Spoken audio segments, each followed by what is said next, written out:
saucepan is on low and I have 2 sticks of butter that I'm going to let brown. Look at all those lovely brown bits. I'm going to add this whole can of sweetened condensed milk. This is roughly about 20 ounces of marshmallows.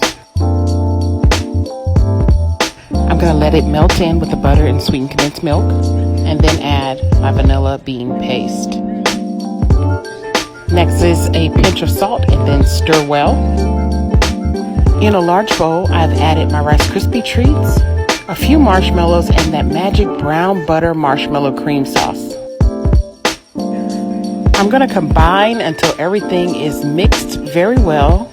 Nice and sticky is what I'm looking for. Now when you add it to your pan, don't mush it down too hard. You want these to stay nice and airy.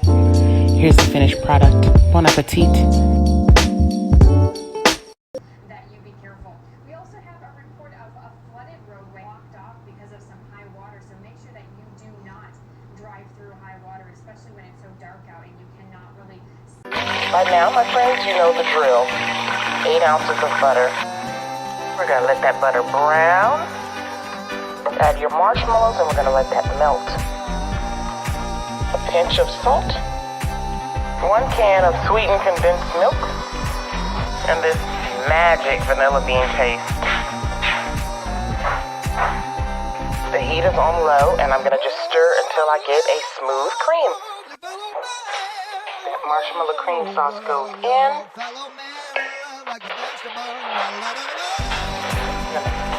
Mix.